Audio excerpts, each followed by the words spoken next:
Bhutale, Shrimati Bhaktivedanta Swami Iti Namine, Namaste Saraswati Devi Gauravani Pacharine, Nirvisesha Shrinivari Prachachari Satayane. Jai Shri Krishna Chaitanya, Prabhu Nityananda, Shri Advaita, Radhara Shivasari Gaura Bhaktavinda. Hare Krishna, Krishna Krishna, Hare Hare. Hare Rama, Rama Rama, Hare Hare. So first we begin with our Gita Mahatmya, those prayers. So again, we always have to remind ourselves about regular study of the Bhagavad Gita. So many, even devotees, will think, oh well, I've read it once.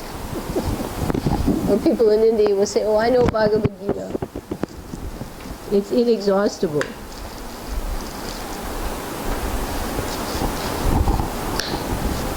And according to the Gita Mahatmya, that's why we read this.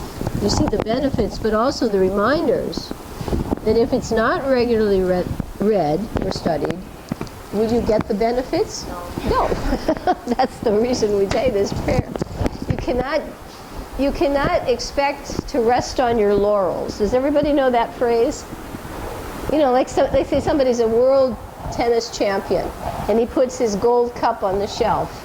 And then he says, okay, I'm done for life. Does that happen in spiritual life? No, it's eternal. Well, you're in for a long haul, everybody.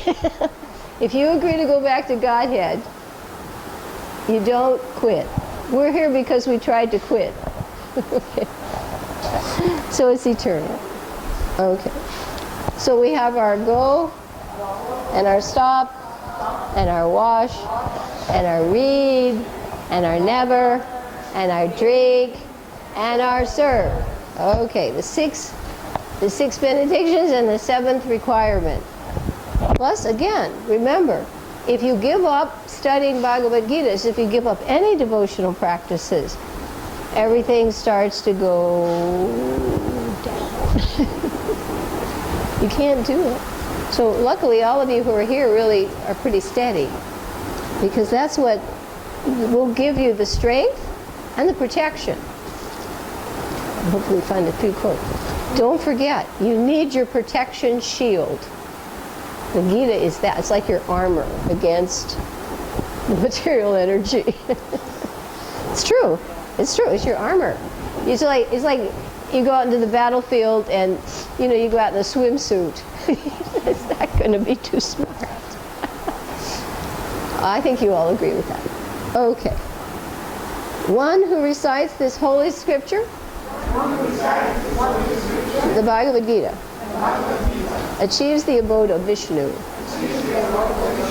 which is always free from the mundane qualities based on fear and lamentation. Everybody experience that?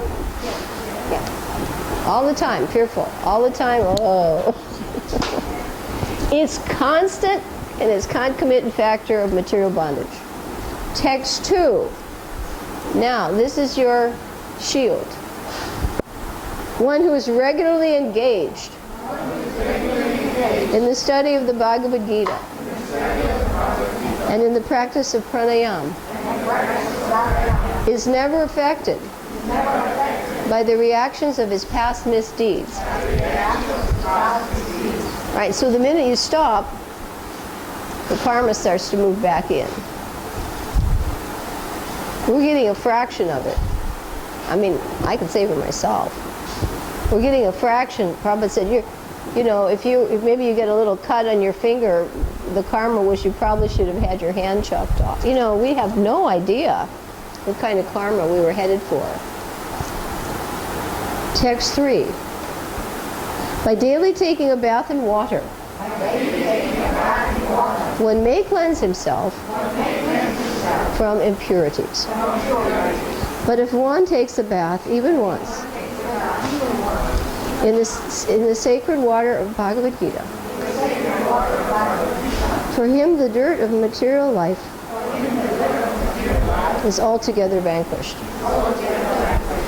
Okay, so you have to take a bath every day. Everybody agree, right? Otherwise, especially in sticky weather, you take about 5 a day and you're still feeling yuck. This body is not so nice. Text 4. Now we find out how to read the Gita.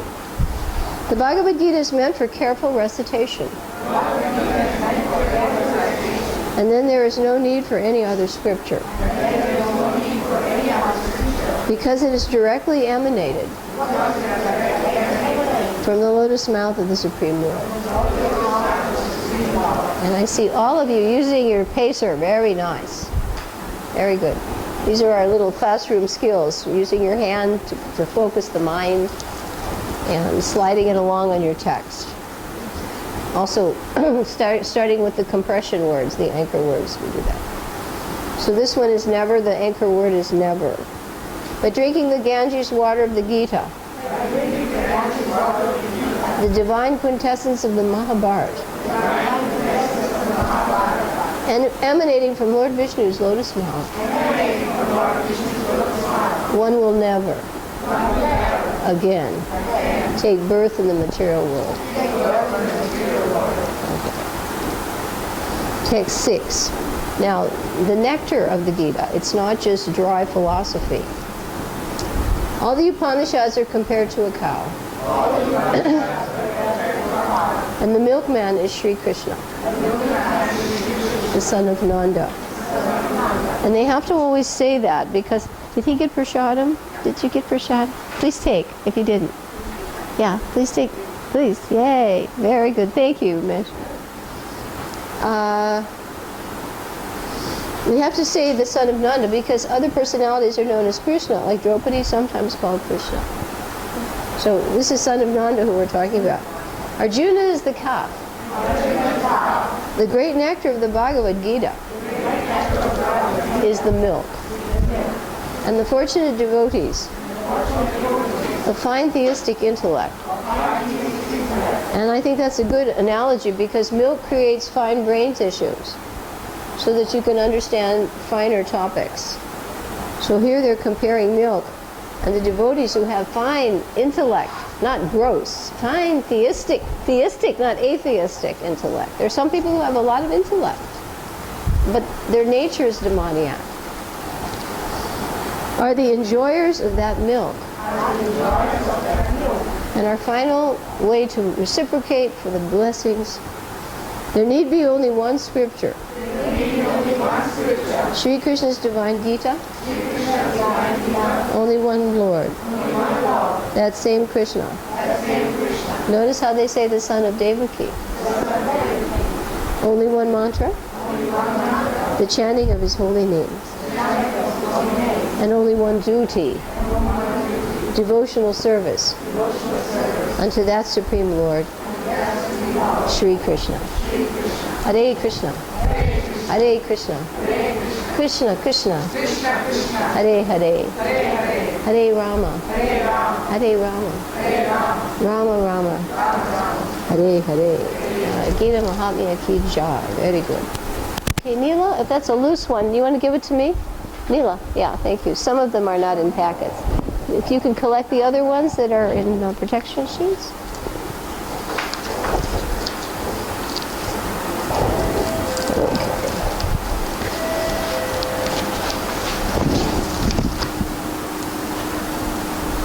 Our objectives today are to quickly overview the first chapter of the Bhagavad Gita.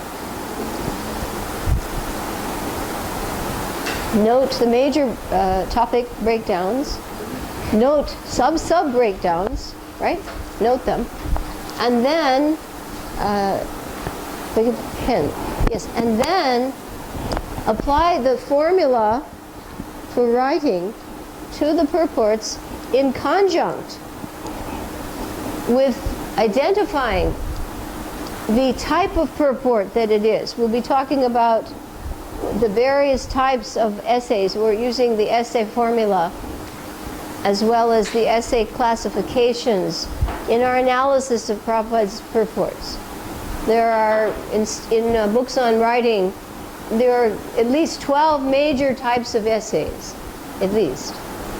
And some of them are more applicable to our study than others.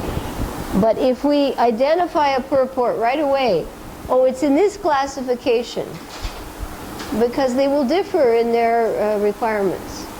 And then if we use the formula that a writer uses, and Prabhupada uses the formula, any writer who knows his skill follows the structure, then the purport suddenly is an open book for you, right away. We keep saying about, I think Dominique, we were talking about cooking, and she had to do some cooking. Someone may taste a meal and have no idea of cooking and experience it on the taste level. That was tasty. But if you're a cook, you can taste it and understand, oh, that cook did this and did that. And then you understand it on a higher level, right? And then let's say you wanted to try that recipe yourself. Then that model of that recipe guides you. You understand the point? So then when you write, then these models, Prabhupada's purports, guide you as to how to follow not only the recipe, the formula, but to be able to express yourself more effectively, explain the philosophy more effectively. All right. So let us now take out our little 1881 and open up our magic slates. And remember, if you have a magic slate, that was our second request in the class. If you're pressing down on a piece of paper, you're writing on another surface with a pen, please do not use the little magic slate as the board. Because those magic slates, I've seen a little water on the edge or too much, they don't hold up that well. So if you're writing with a pen on a piece of paper or a notebook, use your drawing boards, okay? That's simple. Now, I thought, too, we'd start with the dramatic picture.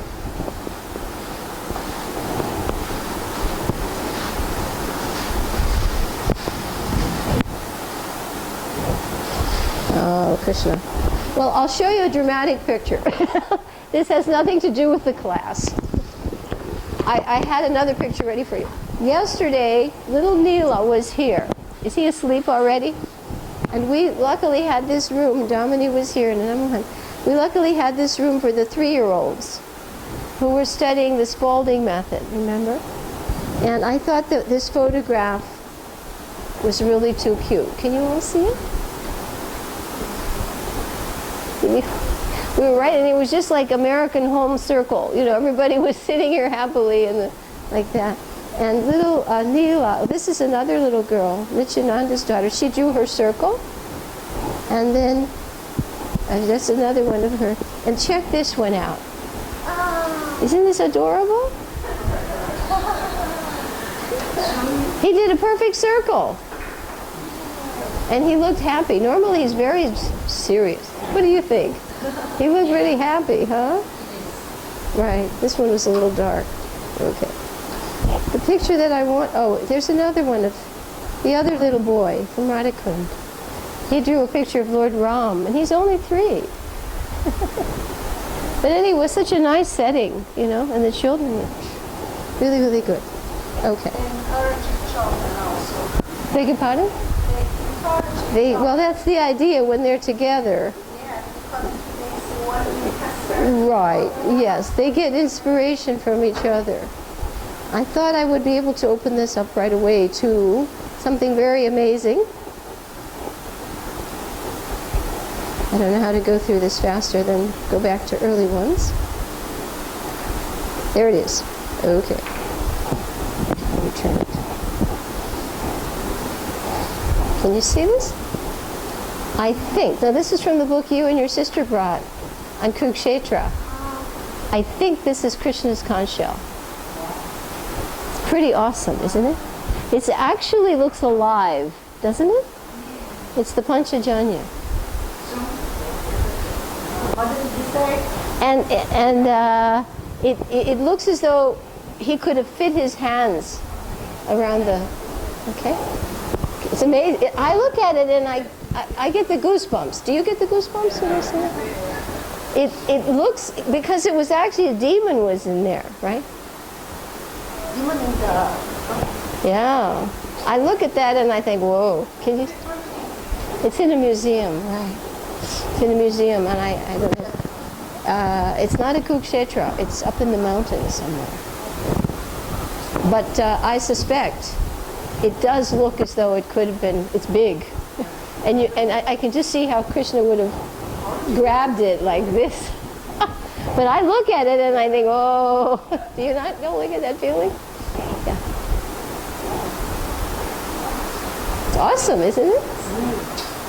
And actually, in the last yuga, personalities were very tall. Like they were like 15 feet tall or something like that. So this must have been pretty good sized, you know, or something like that. So I thought we'd start out with a picture of the conch shell, which is a sign of victory. Sign of victory. We get a lot of signs of victory. Okay. All right. So now we're going to go to our magic slates. And we will open up the Bhagavad Gita first on your iPads or computers, whatever you have with you. So you write BG. Everybody can see it all right? Be systematic. You know, it seems silly, but this is what you have to do. You know, I have to access something, so imagine you're accessing. Okay, and what do we access today? 1. And the computer shows us it will have how many? 46 slokas. All right, 146. And a way to remember 46 is there are 46 characters in the Sanskrit alphabet. Is that correct? So in Sanskrit, there are 46 characters. Now we need to know the title of the chapter. All right? The title of the chapter is Observing the Armies on the Battlefield of Kurukshetra. So everybody this far knows this, because you all, I mean, this is not new to you. But you will be surprised the number of souls in India who don't know this. It's amazing. So there's a lot of preaching to do, even in India, what to speak of in the West, right? They know the Gita is an important book, but that's about all. Okay? So chapter 1 is called Observing the Armies on the Battlefield of Kurukshetra. It has 46 slokas. And 46, what's your memory link?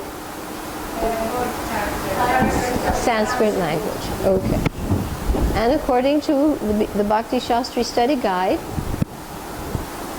it has 4 major topics. 4 major topics. Right. Okay. And if you look at your little 1881 book, what we do is we just pick one word, again, for each topic and a signal. That way it's very easy. We can take people through the Gita in about 15 minutes, 10 minutes, with a single word and a gesture when we do a walk through the Gita book. Okay? So our first topic is war. So you just make your little signal, war. And your second topic is victory. Now that makes sense. There's war, and then there hopefully will be, for somebody, victory, unless it's a standoff. Okay. And the third topic is Krishna. Just one word, Krishna. And our fourth one is Arjuna. Okay. Yeah, just Arjuna. So you take something easy to remember, the key word, and then you build on the key word. So your first one was war, then victory, then Krishna, and then Arjuna. All right. Now you're ready to fill it in. You put the tree trunk, you put the little branches, now you can put the twigs. So we will add to the war preparations for war. So what do you say? Preparations for war. And what do you say about victory? Signs of victory. You saw one, that big conch shell. I think if I saw that conch shell, I would think, oh yes, they're going to win. And the third one is Krishna as Bhakta Vatsal. He's the dearmost friend of his devotee. And the fourth one is Arjuna's doubts. Here he is on the battlefield, prepared to fight, and he's getting what they say, weak need. He's thinking, wait a minute, what will happen if I actually do this? Right? He's about ready to pick up his bow and arrow, and then he hesitates. Okay. So the whole thing is those 4 key words. All right, so very quickly we'll say them. Preparations for war, signs of victory, Krishna as Bhaktavatsal, and Arjuna's doubts. Now you're all practiced enough, we've done this enough, that it's pretty easy, right? For all of you. Every one of you can do this, right? We don't have to revise too much. Now the next step is to identify the location of those topics exactly. All right? So the first one, if you see 1881, we'll jump right into the bigger numbers. It goes from 1 to 13, right? 13 verses are preparations for war, 1 to 13. The next one starts with obviously what? 14. So these are odd numbers. The next one, both numbers are even. It goes from 14 to 20. Okay? So this is a little harder, but 1 to 13, you do yo-yo practice, and then you go from 14 to 20. Now most of the people here who are regular, they've done this enough that they wouldn't have even needed this preparation. But we have about 3 people here who are, Domini's never gone through this. And even I think Shama, you haven't or have. But, yeah, so, and this is new. Okay. I think all the rest of you have been through this. Okay. Even Bharati, you know this by now. She was our 1881 distributor. No problem. The book takes care of itself. I don't, we did the early promotion. Now, after 20 starts what? 21 to what? To 27.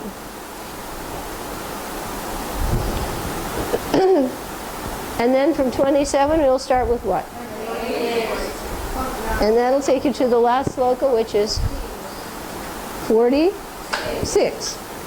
Okay, so you have 1 to 13, and then you have 14 to 20, and then 21 to 27, and 28 to 46.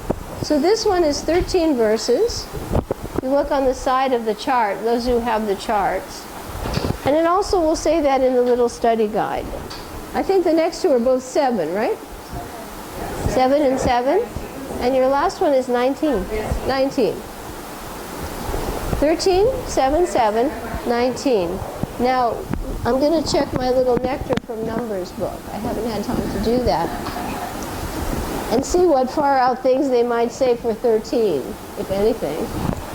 I'm sure there'll be something. We know there's something from 7. What do we know that's 7?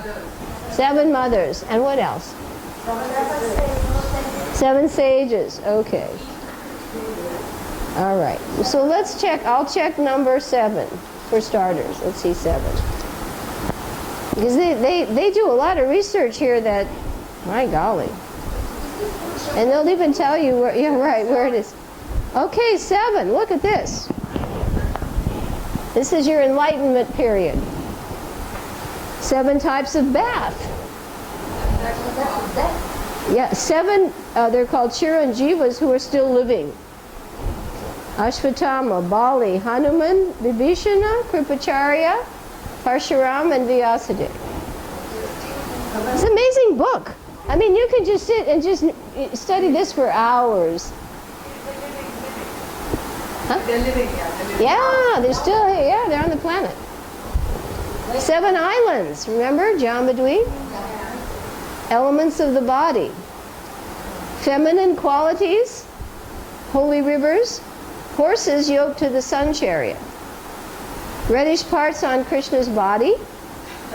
Means to obtain the mercy of the Lord by performing sacrifice. Maya Devi's different names and places. The different mothers that we know.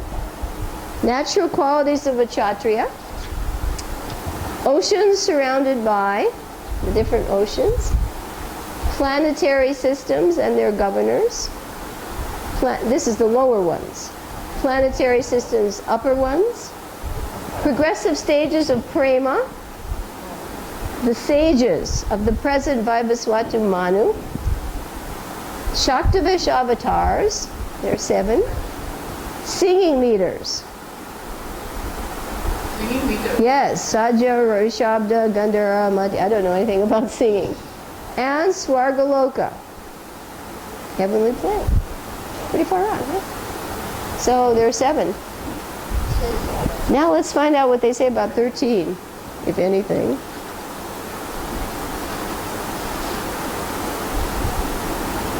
Yes, 3 things. Ready?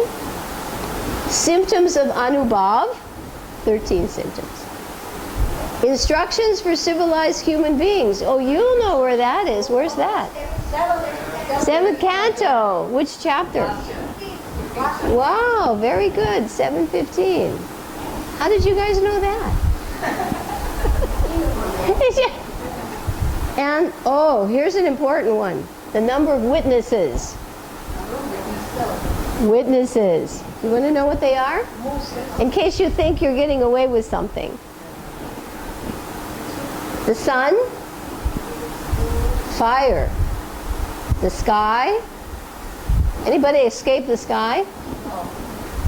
The air, the demigods, the moon, evening, day and night, the directions, water, land. You thought it was just land, huh? It's a witness. Dharma, and that is called the Supersoul or Yamaraj. 13. So the next time you think, I'm going to do something and no one will know, remember these 13. Okay? Interesting, huh? 19. Shall we check? Okay. I find this interesting? Yeah. This book's amazing. It goes up to pretty high. Yeah, it goes up as high as 108. Not everything is, 108, and then 64, and then 108. 32, 30, 26, 28. 19, I'm surprised. There are. Marks on Krishna's lotus feet. Right? We forgot that one. And Radharani's. Marks on Radharani's lotus feet. Those 2. Okay. So, fun little book. Did you learn something just now? Mostly the witnesses. So the next time you're on the land or near the water or under the moon, uh-oh. All right. So now, let's see if we can say this. The first topic is preparations for war, verses 1 through 13. The next topic is signs of victory, and that's 14 through 20. And the next one is Krishna, is Bhaktavatsal, it's 21 to 27. And now the last one is Arjuna's doubts, and that's 28 to 46. Now very quickly tell your neighbor, very naturally now, you've just practically dreamed this.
Okay, so now are you all oriented?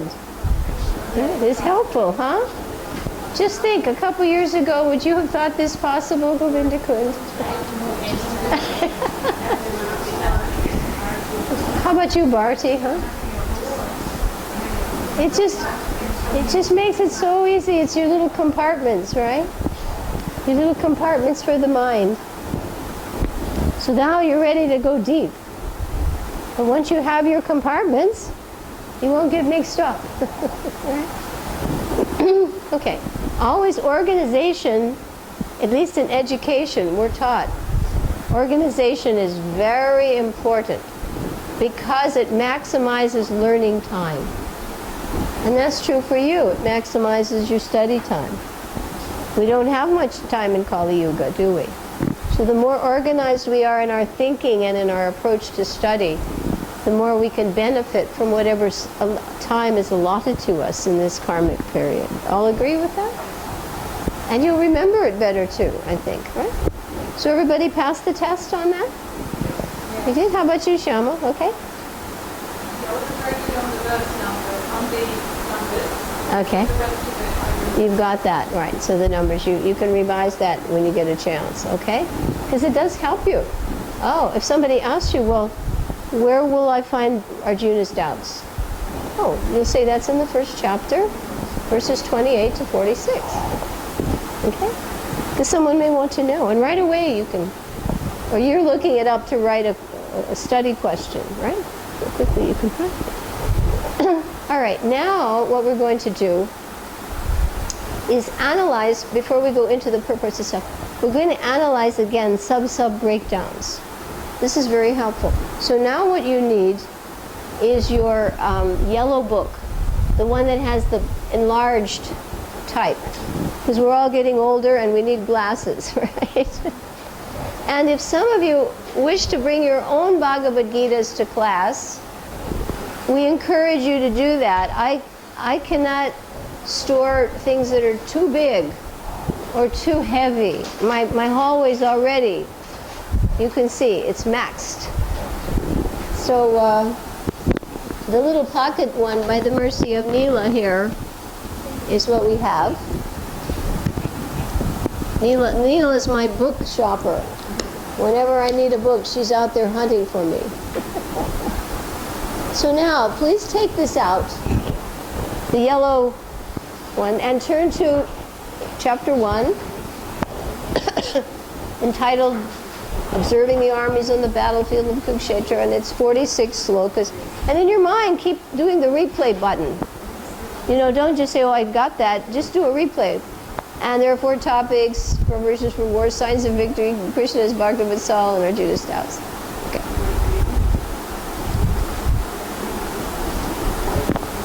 Now, before we go into analyzing these for sub-sub breakdowns, the study guide also shows Arjuna's doubts are 4, and we forgot to do those signals. Arjuna has 4 main arguments for not fighting, and we do a little signal for that. So the first one is, the signal is compassion. Compassion. He doesn't want to kill relatives or teachers or gurus or friends. That's true, right? All of you, if you know certain people, even if they're troublesome, you tolerate. You know, especially in the case of parents and teachers and friends, you know, it's like, whoa. So he's feeling compassion. And the second thing, his argument is a little more selfish. This one is enjoyment. How can I enjoy my kingdom if they're all dead? Right? Because you do things to have friends join you, right? You don't have a birthday party in your room by yourself, do you? I mean, maybe you might if you don't have any friends, you know. And you say, this is a private party. You do things to have friends. So he won't be able to, even he wins the kingdom and they're all dead, what's the point, right? So enjoyment, so the first one was compassion, and then the second one was enjoyment. And then the third one was fear of sinful reaction. Right. Even if Shastra allows someone to do something, even the Kshatriyas, if they kill an animal and they're allowed to for sacrifice, they'll still have to suffer.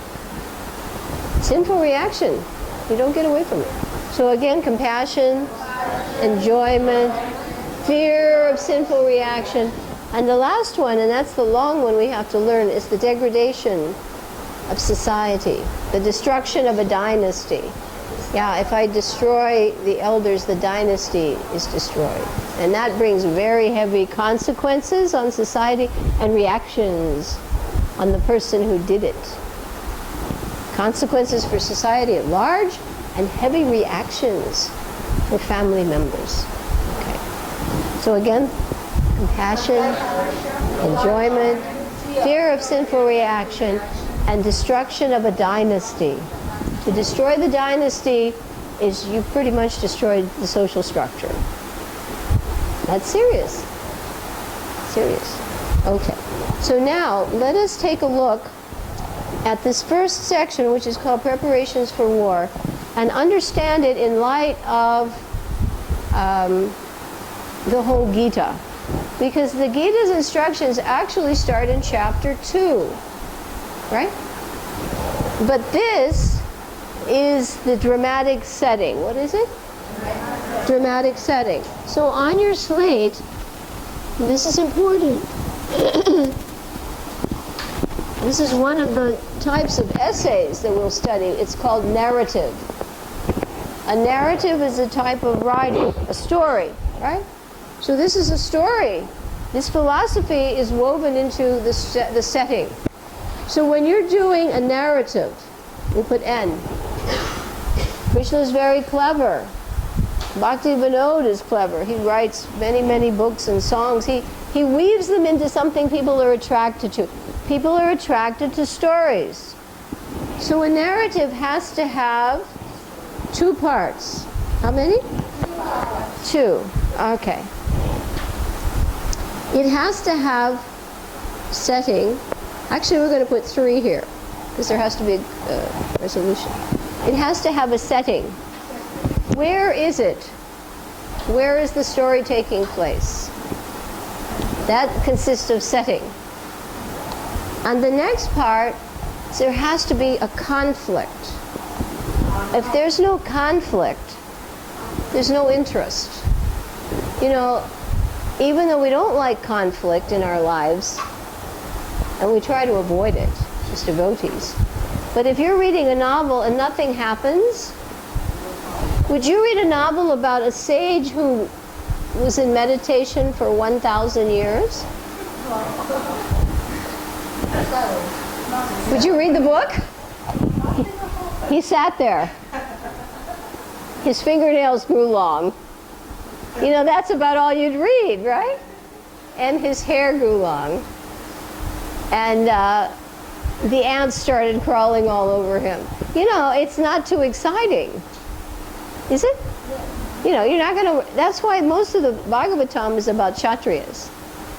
Because Kshatriya is into conflict and love and war. And you don't find too many long stories about the sages. They're just sitting there meditating. Okay, so there has to be dramatic interest. That's called the conflict. And actually, at the end, there has to be another C, and that's called the conclusion. So where's the conclusion in the Bhagavad Gita? Chapter 18, right, the conclusion.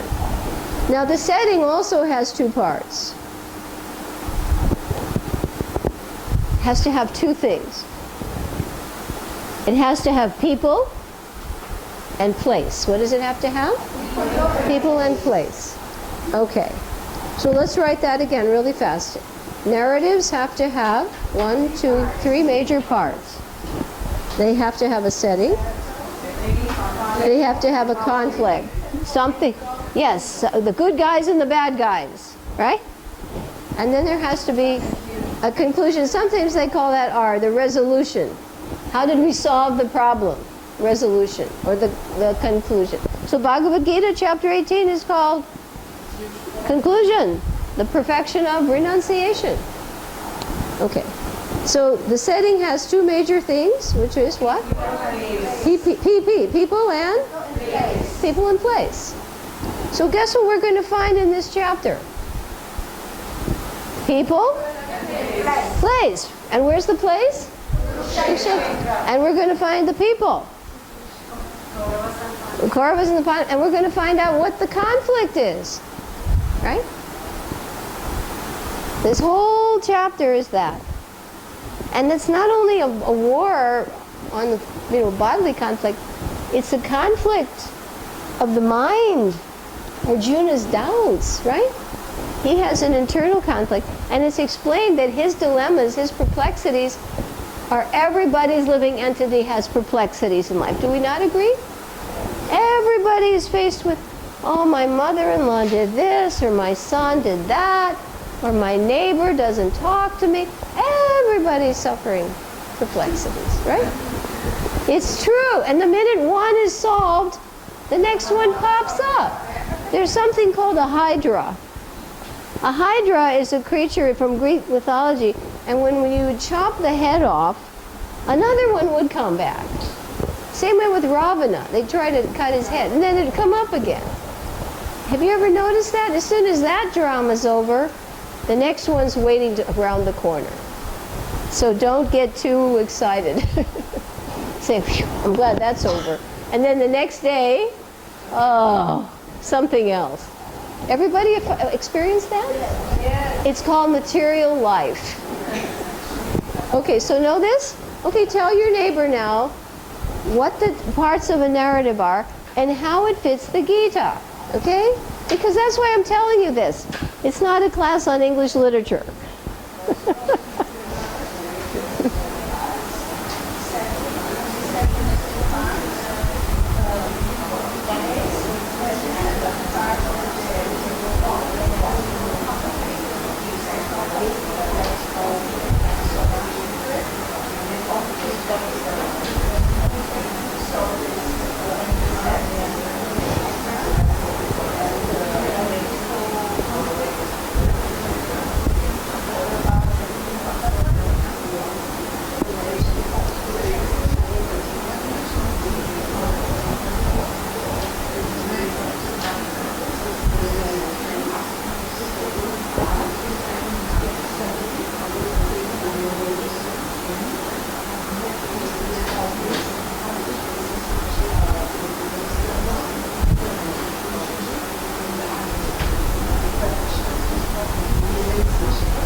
Now, does this help you all appreciate chapter 1?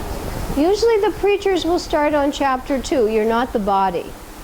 But it's important for us to understand the particular the value of chapter 1, because you'll have to say, what's in this for me? Am I just going to sit and read a story about a warrior who didn't want to kill his relatives? No, the point is everyone is faced with perplexities. And in chapter 2, one learns he solves them by approaching one who is in knowledge. Right? If you want to solve your problems, you have to go to someone who can help you. And Arjuna does that, and he goes to Krishna. He goes to one who can help him solve the perplexities of life. So all of you have approached a guru, a teacher. And you know, I think you've seen, Krishna consciousness helps you deal with life's perplexities, right? A problem comes up, and the poor materialist, he has no idea what's going on. Not a clue. And he's only making his problems worse by doing the very things that got him into the mess in the first place. So the devotee has the knowledge of pulling himself out of the dilemma through the mercy of Guru. So that's why this chapter is important. Everyone has perplexities who's embodied. Okay, so that's what it means for each of us, right? You understand the point? Does that help you appreciate chapter 1 a little bit? All right, now let us do what we'll call a This one was W for war, right? What we're going to do is put little eyelashes on this one. And we're just, before we look at the 13 verses here and their purports, we want to see how it is further broken up. Because the more you subdivide something, the better you can understand it. Everybody agree? Yeah, you try to take the whole string of things, you'll get a flow. But only when you subdivide it can you see the shift. The shift.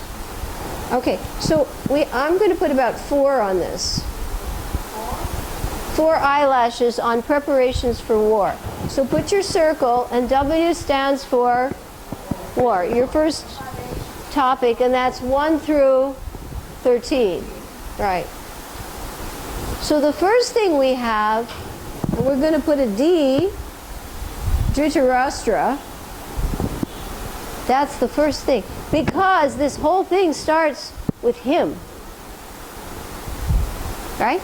And he's not on the battlefield. Where is he? He's in Hastinapur. Right.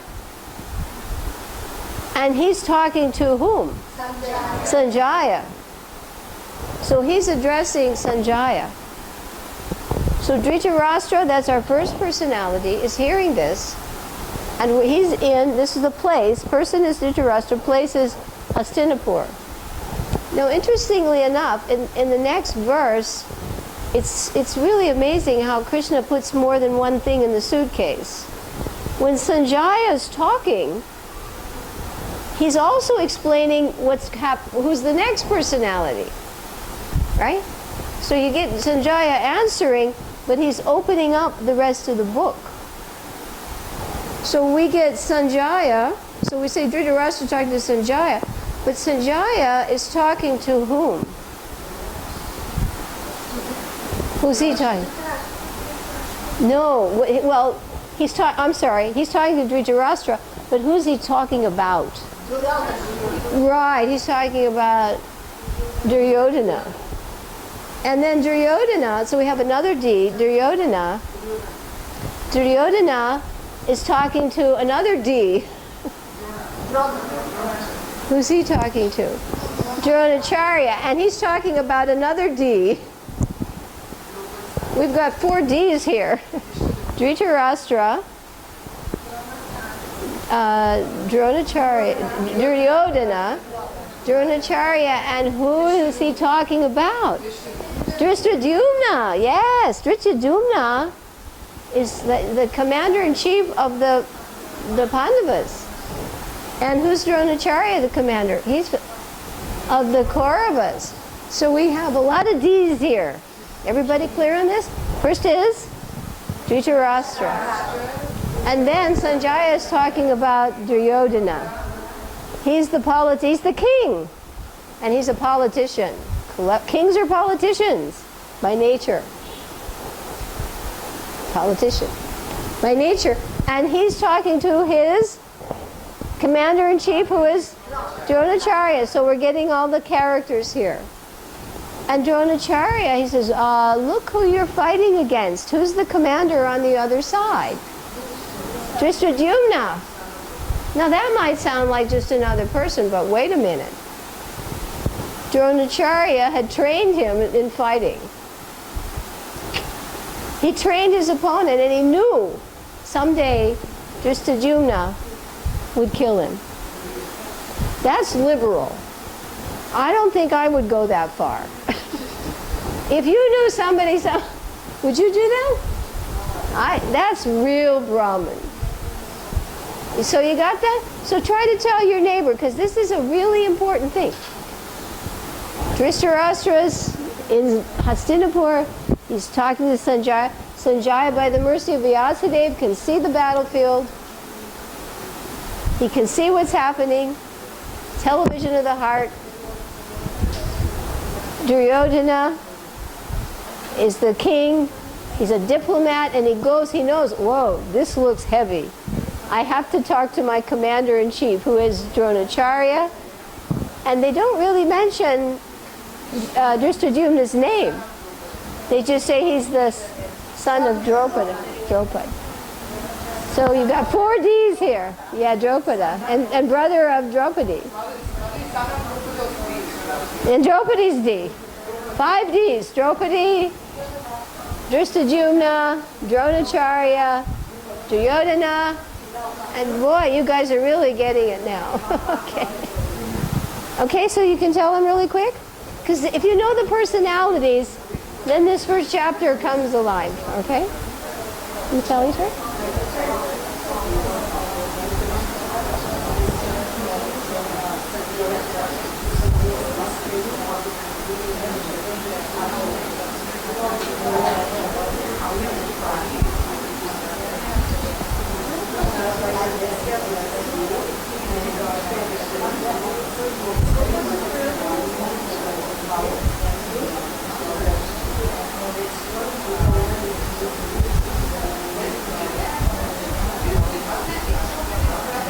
Yes, they were born from the fire, right? Sacrifice. Drupad, that's another long story. That's also mentioned in the Purports. No. Drupad had a quarrel with Dronacharya, and that's a long story. But he wanted a son that would kill Dronacharya. And poor Dronacharya's son was Ashvatthama. I mean, talk about family problems. They say Ashvatthama is still roaming the planet, and in the next yuga, he will be Vyasadeva.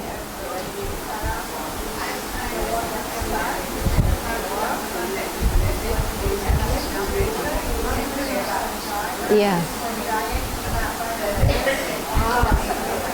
Yeah, friendless. That's his punishment. No friend. He got purified, right? He gets purified. So there's hope, huh? So we're all going through purification.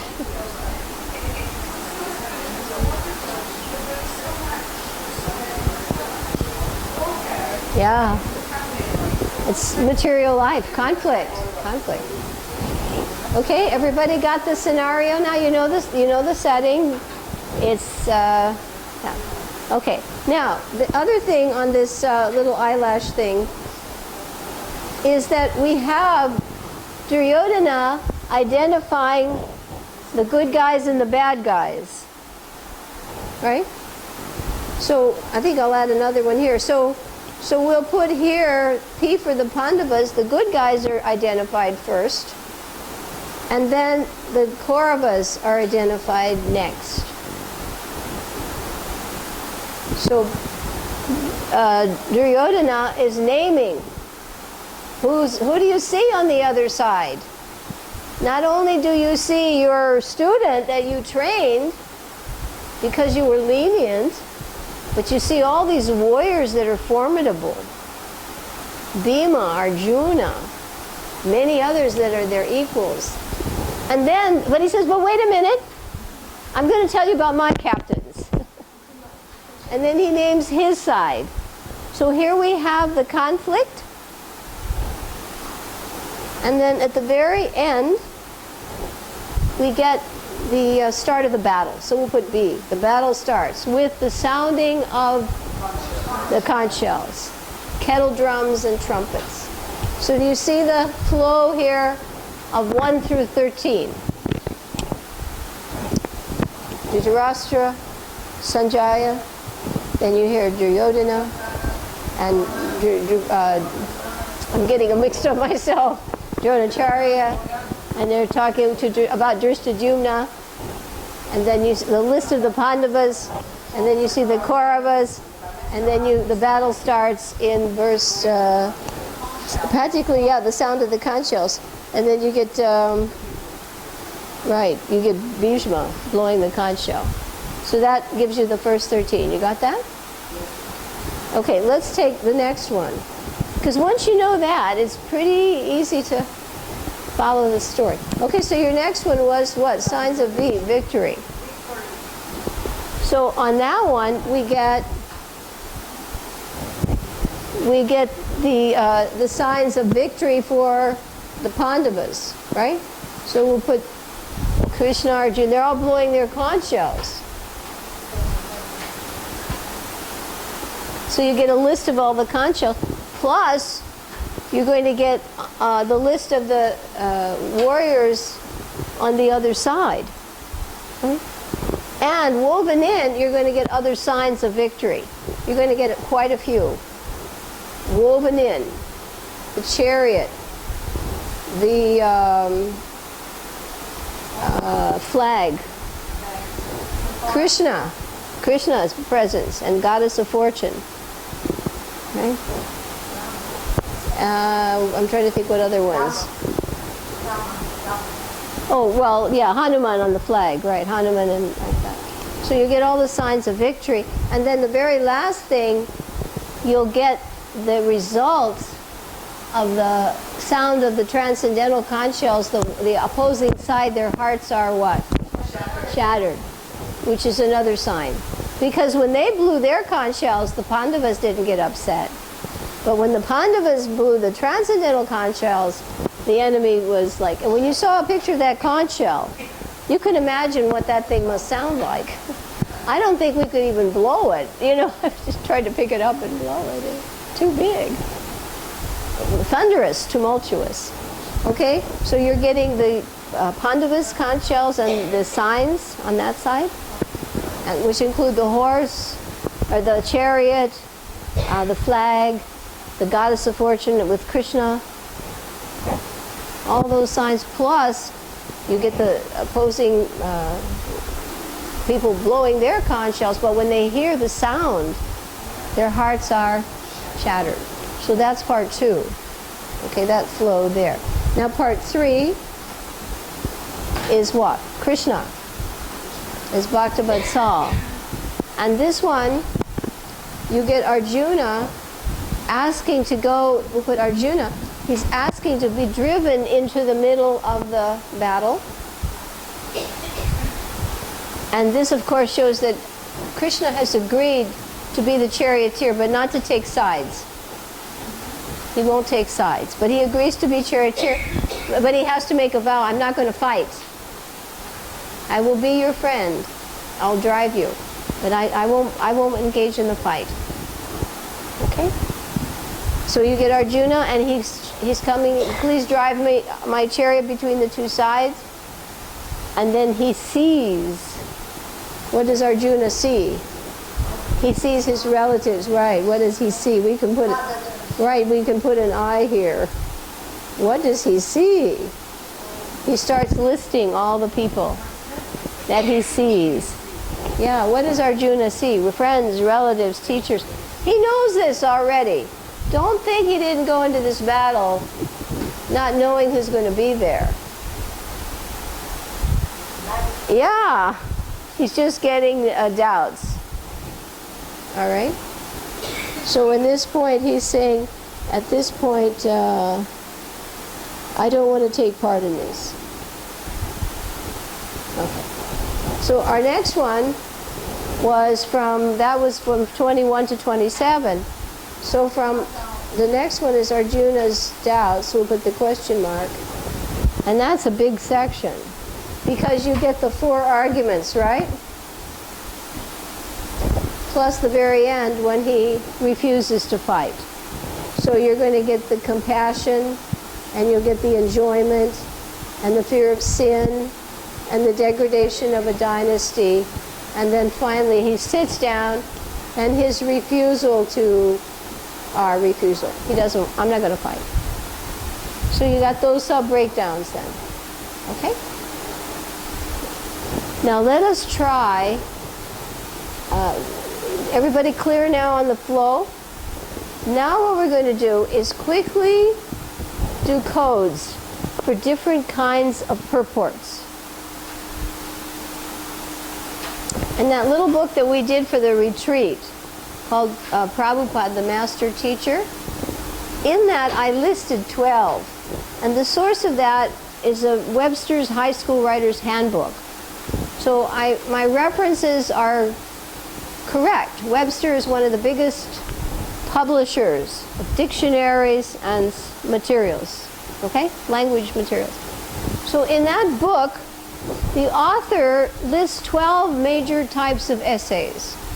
Now we're going to learn the codes for some of them. So the first one is A. Okay, we're going to put letters. And we're going to have 2 that are C. And we're going to have 2 that are D. A, C, C, D, D. Okay? And then we're going to have the one we just talked about, N, narrative, right? Narrative you understand. We just analyzed a narrative. This whole first chapter is mostly what? Narrative. You'll see the purports are mostly narrative. They're telling a story. And the next kind is O for an opinion. And the next one is P for persuasion. Now here we only have 1, 2, 3, 4, 5, 6, 7, 8 out of the 12. There are some others that are called literary analysis, where you just evaluate the quality of that. There are some that are called a review, like a review of a book. Some are how to answer examination questions. But these are the most important ones for identifying Prabhupada's purport. Because before you start a purport, do this. Ask yourself, what's he doing here? It'll make more sense. Will you agree? So, A, C, C, D, D, N, O, P. I know when we were little kids, and if we were saying no, we'd say nope. Nope, I don't want to do it. That's not a good thing to say, is it? You say yes, no, nope. Nope, it's not a good thing to say no, right? Parents know that, right? When the children say no, not a good thing. A, C, C, D, D, N, O, P. So we erase that. Let's do it again. A, C, C, D, D, N, O, P. Because if I just tell you the list, you'll find it boring. But if you remember the code, it's easy to remember. A, AC, air conditioning, right? AC Bhaktivedanta Swami. ACC. DD.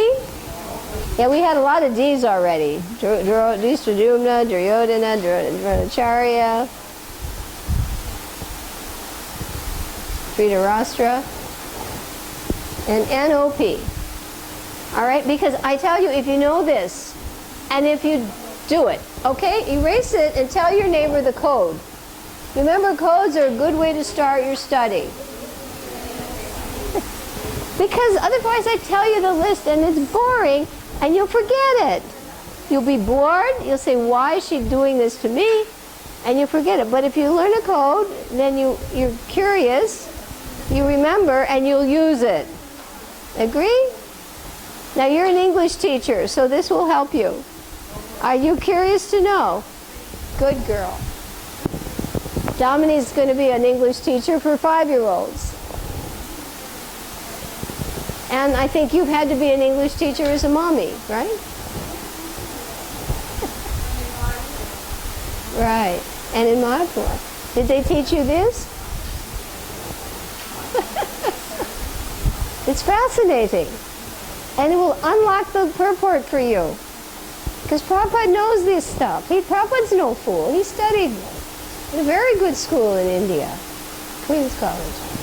Okay, here we go. Here's your code. A, C, C, D, D, N, O, P. Okay? A is for analogy. What's A for? Analogy. Some whole purports are analogies. Right? We're going to find one in this chapter. Yes. Now you're going to have fun when you read, because you're going to be looking for something. Right? This will be exciting. This will be like Sherlock Holmes. What's the clue? Oh, that person was in the room, I can tell.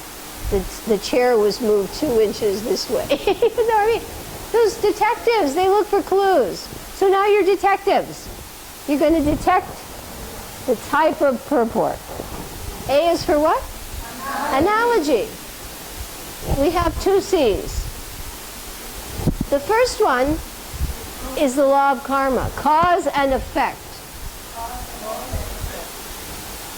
Everything that has an effect had to have a cause. You agree? Yes. If you have red spots on your face, you must have gotten the measles, right? Because the effect indicated there was a cause. If you have a material body, it's the effect of a particular cause. We have to find out what that was. So, analogy, cause and effect. This is called karma, right? Karma.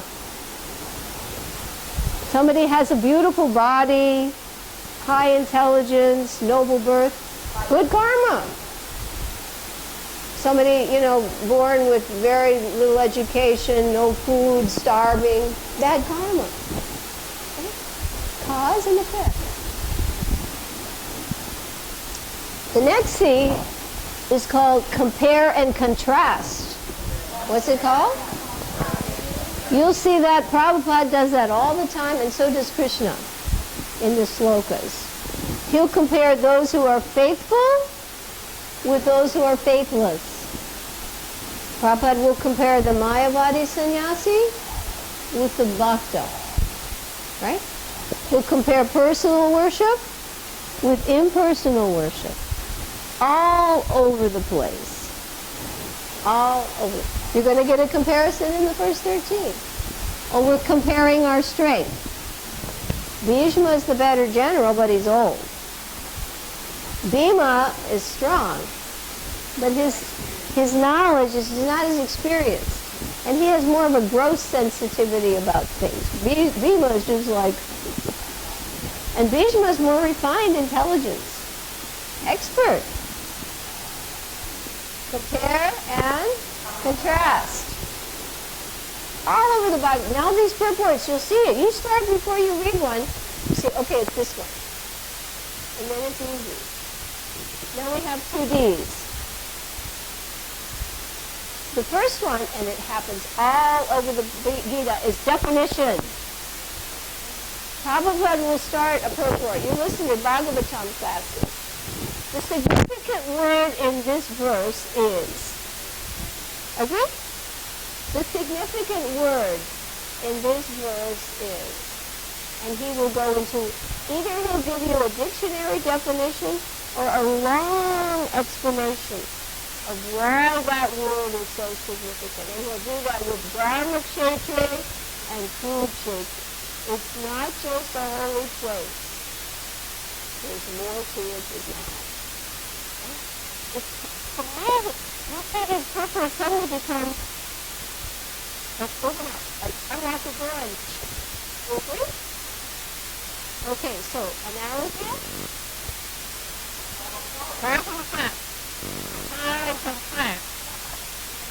Definition and the next one is description. This first chapter in particular will be describing things. Okay? There were two types of description. Some may be that describing something that involves perfection of your senses. Description of something you see, or something you hear, or something you touch or taste. Right? Sensory input. The description can also be of a process. The description of the transmigration of the soul. You understand? It's a description of a process. That doesn't have anything to do with, you can't even see the soul. No way to perceive it directly. Only by its symptoms. Okay? So you have description of two types. Of something that's sensory or something that's a process. Okay? And you get that all over the Gita. Transmigration. Description of how that works. Or the nature of the soul. You can't see it. Descriptions like that. You can't see it. You can't smell it. You can't taste it. but it's being described. You understand that one? So you had definition. You see so many slokas. Definition. You know, like you take chapter 16, he defines what's humility. You know, he defines what's nonviolence. He'll define these things, and he'll give you his understanding from the transcendental perspective, not just what you thought was nonviolence. Yeah, if you think nonviolence is I stay in my room and I don't preach Bhagavad Gita, that's wrong. If you don't tell people they're not the body, you're committing violence. That's a heavy thing. That's why we're trying to help people know how to preach. Because if you don't tell people who they are, that's Prabhupada's definition of violence. Everybody understands how heavy this is. Prabhupada's definitions are different from a dictionary definition. Okay, so now our next one. Analogy, cause and effect, compare and contrast, definition, and this one is description, right, description. N is for narrative, we've covered that, and O is for opinion. All over the place, I'll give you my opinion. Krishna does that. This is my final opinion. And the next one is persuasion, where the preaching is heavy. Persuasion. Not just my opinion. Work for Vishnu.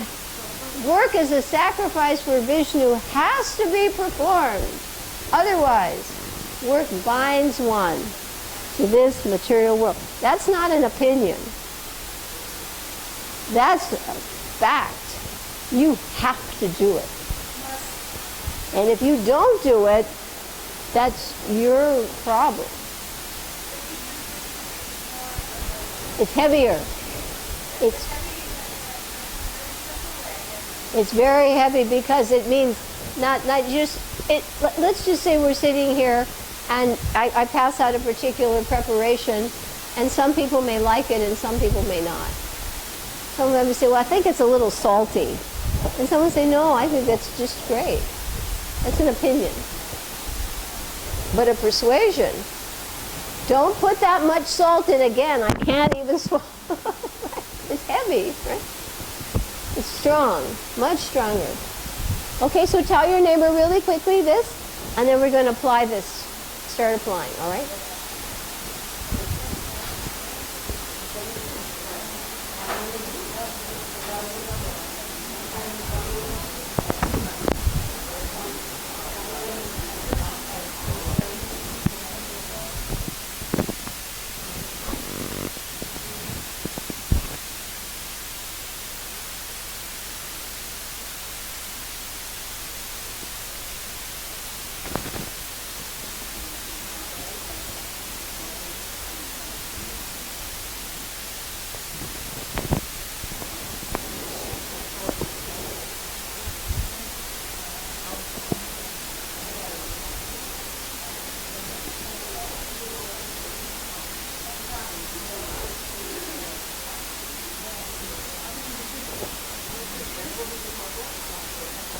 Yes. Whenever you read a purport, each paragraph will be different too. Like this first one, we're going to do the first purport. You'll see 3 different things used. Each paragraph. Do you find this helpful? And then you take your charts and you keep these in a file with this chapter. If you can't get it all done, save it and add on later. But you'll see these open up now. They're not just, you're detectives, right? And you'll see the point behind it.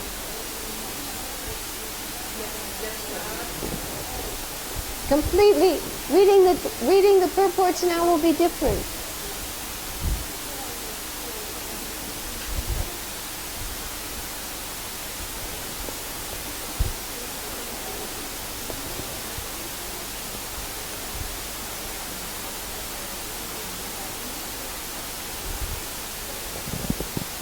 Okay.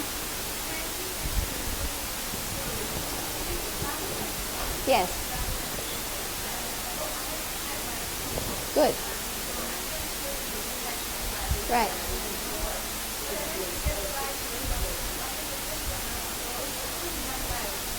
Right.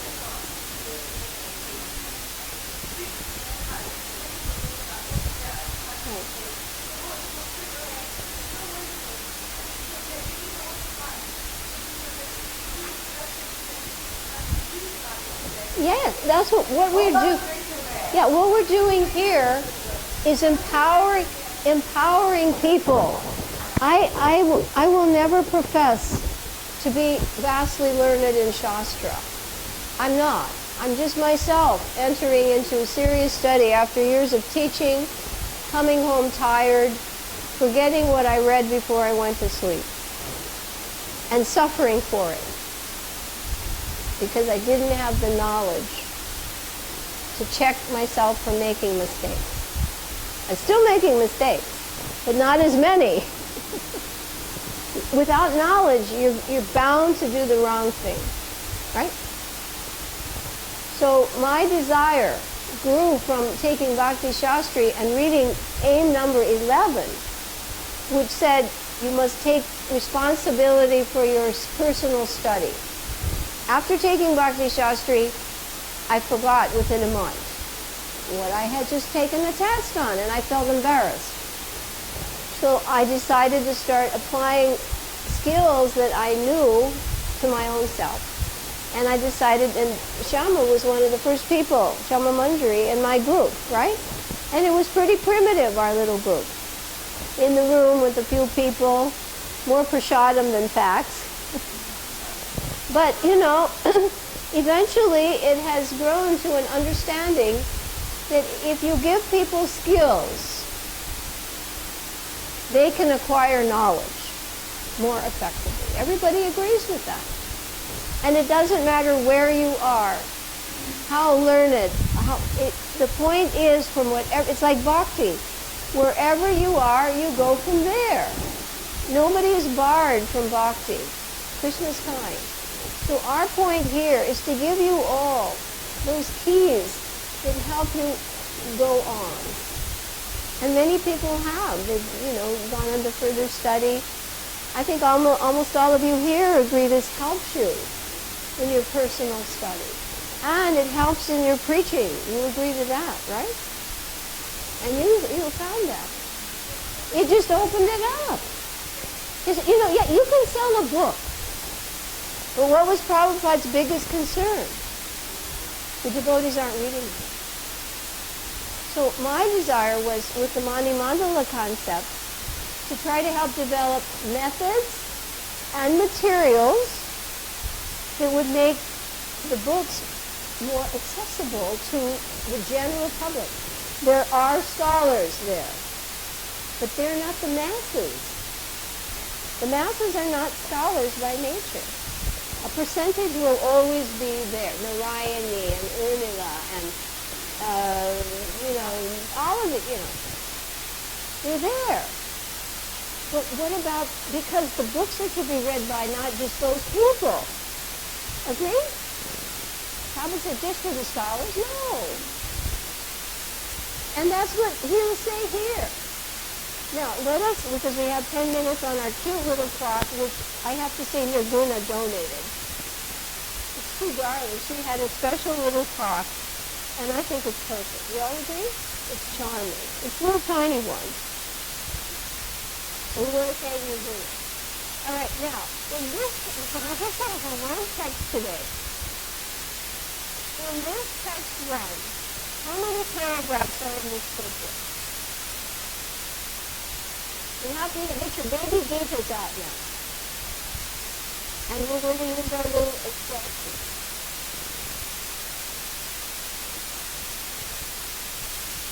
Well, this is how many paragraphs this book was. How many did everybody agree? That's one. Correct?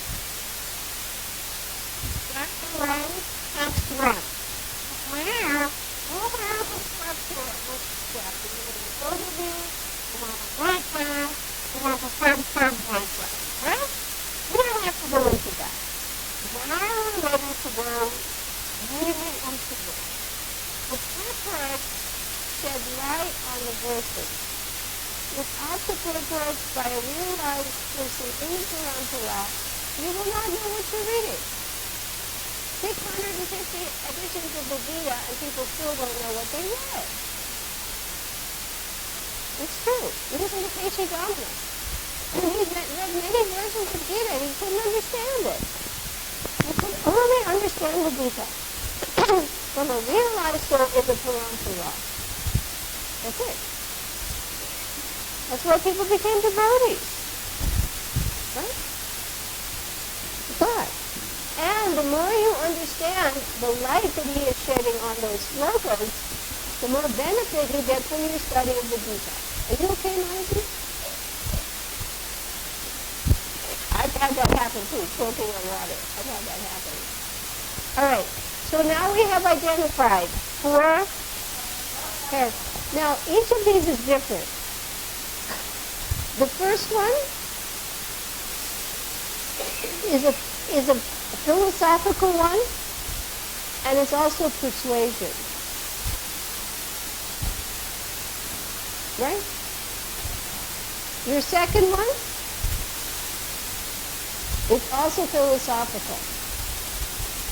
Right? And there's also persuasion here. Your third one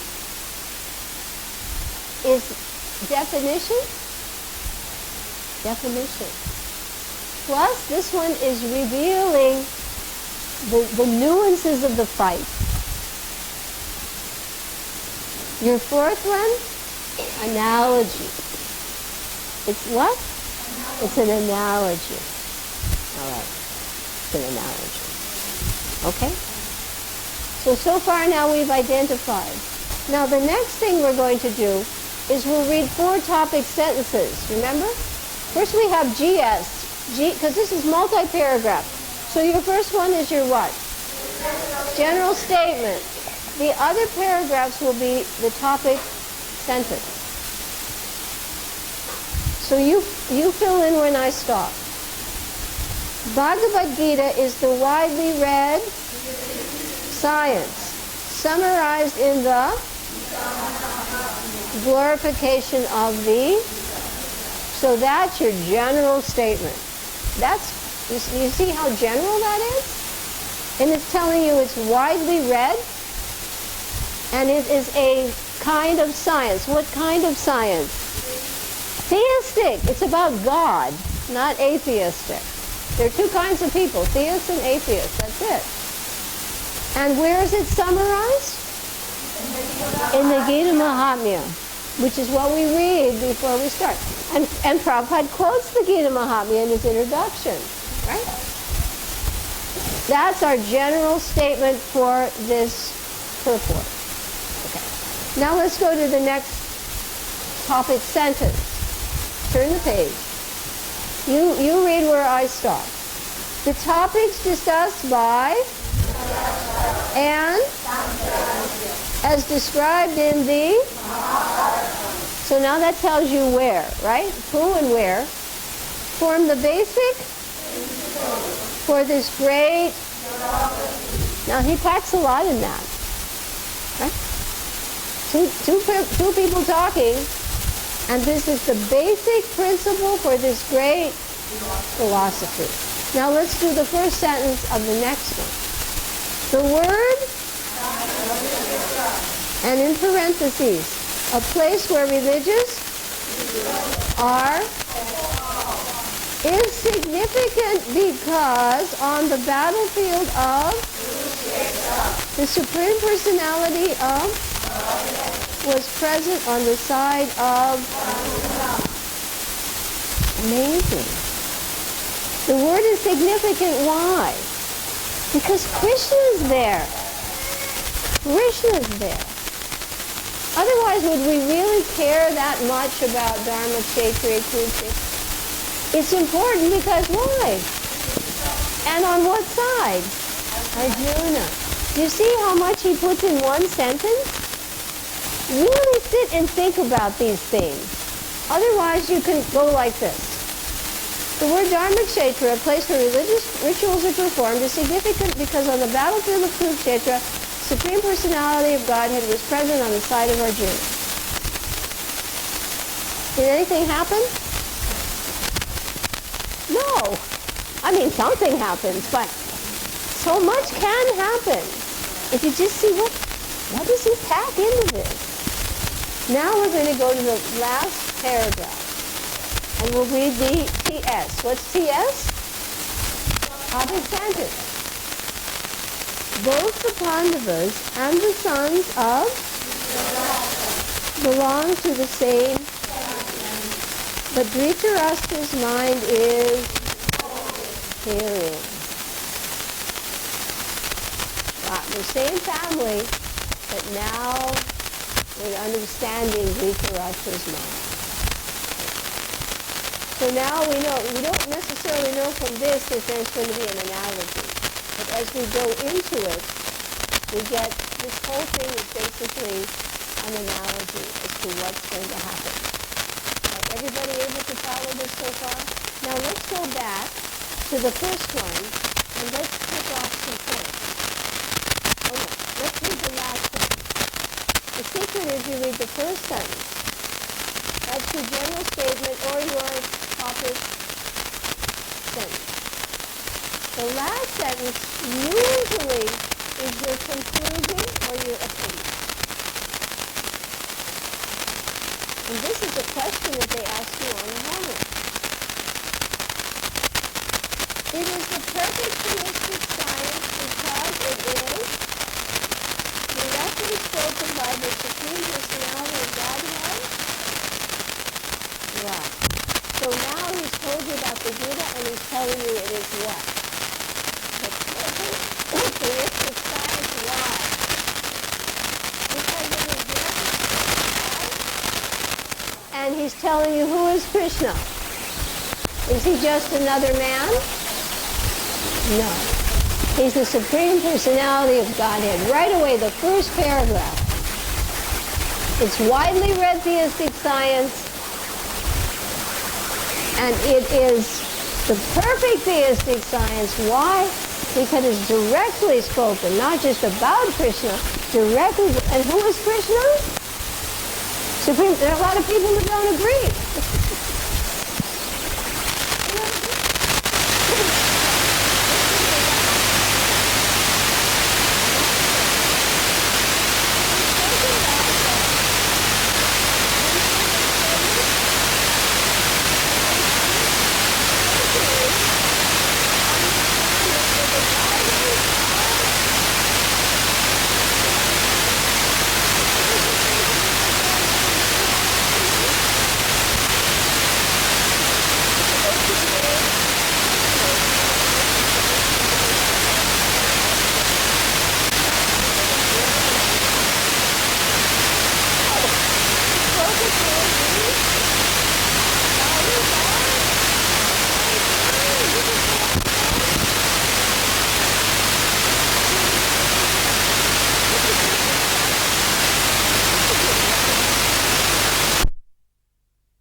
Let them have their kingdom. No. master's not there and he doesn't want to mellow out. Now let's read the last sentence. The last one. This is the significance of the words and apart from their historical and Vedic importance. Right. So now you see how deep that sentence is. These words Dharma, Kshetra, Kurukshetra are not just a place. They have deep significance. And the significance is compared to an analogy. You know the analogy? Rice and the paddy fields. When you pull out the weeds, the rice grows. So what are the weeds that are going to be pulled out? The gorobas, right. Okay, did everybody find this a good start? Yes. Okay, I thought that perhaps we would do more, but I think we will save this for the next time. We should do one more, because now we don't have to explain so much. Next, I was going to go on to chapter 2 next time. And I think we should complete chapter 1, Purports, next time, okay? And we'll just jump right into it. Everybody agree? And when you go home and you read chapter 1, you will analyze what kind of paragraph, what kind of purport, and you have your Excel sheets. You can keep these. You don't have to fill them all at once. You can put them in your files and add to them as you're studying. Okay? If you do 1 or 2 purports, fine. 5, 6, 7. Maybe it'll take you a long time, but you got to start. Those are yours to keep. You should mark chapter 1, Bhagavad Gita, and keep it with your other files.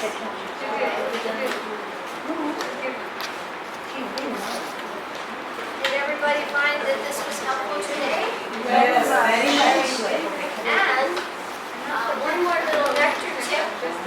Every time I find quotes that I think are good, this is an amazing book. This has 64 principles. Bhakti Siddhanta. Well, for community. We're all in a community. Oh, I just turned 81. I turned to number 35. Perk up your ears. Bhakti Siddhanta, 64 principles for a community. We're all a community, right? Principle 35. Should we hear it? Yes. He who is constantly absorbed in discussing about Sri Hari is a saint. What is he? Saint.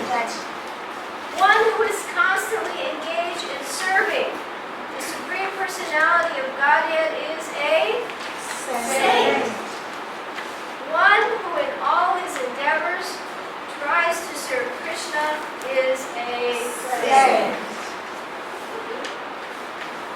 Wonderful book. 64 items in 3 years. His quotes are beautiful. So you know what a saint is? He's constantly discussing and talking. Engaged in service. He's constantly trying to serve. The third one also, and he's constantly, very similar ones, engaged in the service of the Lord. He's constantly engaged in the service of the Lord. That's a saint. Okay, so we all want to become saints. We know the prescription. What you call it to do this,